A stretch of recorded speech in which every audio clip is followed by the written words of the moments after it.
গুলমার্গ আমাদের অনেকেরই dream destination হলো কাশ্মীর। আর শ্রীনগর থেকে মাত্র 70 কিলোমিটার দূরেই রয়েছে গুলমার্গ, যেখানে পৌঁছলেই আপনি দেখতে পাবেন চারিদিক মুড়ে আছে এক বরফের আস্তরণে।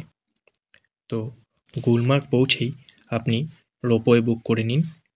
যদিও এখন রোপওয়ের বুকিং প্রসেসটি পুরোপুরি অনলাইনে হয়ে গেছে। টিকিট বুকিংয়ের প্রসেসটি আমি অন্য একটি ভিডিওতে বলেছি, না দেখে থাকলে ডেসক্রিপশন বক্সে তার লিঙ্ক দেওয়া রইল। আপনার গুলমার্গের প্রথম ফেজের রোপওয়ের টিকিট পড়বে 810 টাকা।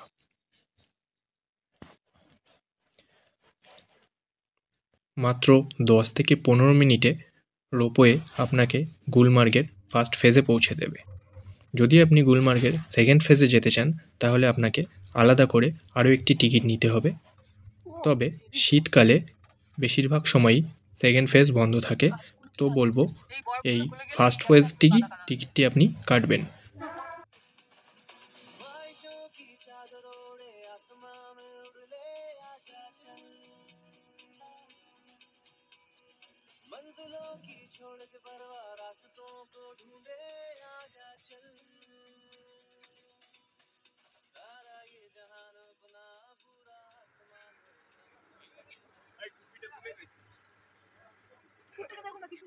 হ্যাঁ, কে কুকুরটা? আমরা কি এখানে থাকবো? হ্যাঁ, এখানে না, ওদিকে না, স্লেজ গাড়িতে চলে যাও।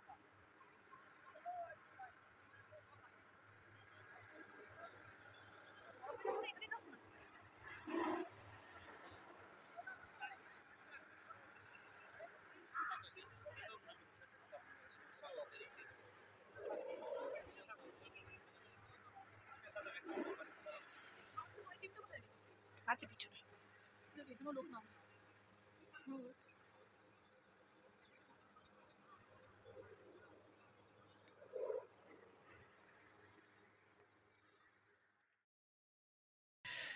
চারিদিকে বরফের আস্তরণের মধ্যেই মানুষ তখন বিভিন্ন স্পোর্টসে মেতে উঠেছে, যেমন স্কি, স্লেজ গাড়ি, এছাড়াও রয়েছে এটিপি বাইকের মতো বিভিন্ন রাইডের ব্যবস্থা।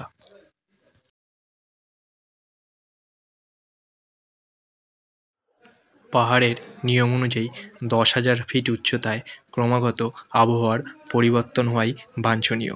ঠিক তেমনি দেখতে দেখতে আমাদের চারপাশটা ঘিরে নিল ঘন কুয়াশায়। কুয়াশা নাকি মেঘ, আপনি এটাকে কী বলে ডাকেন যা আমার তো জানা নেই। তবে হঠাৎ করে চারিদিক যেন এক মায়াবী রূপ ধারণ করলো। এই জন্যই তো শীতকালে কাশ্মীরে আসা।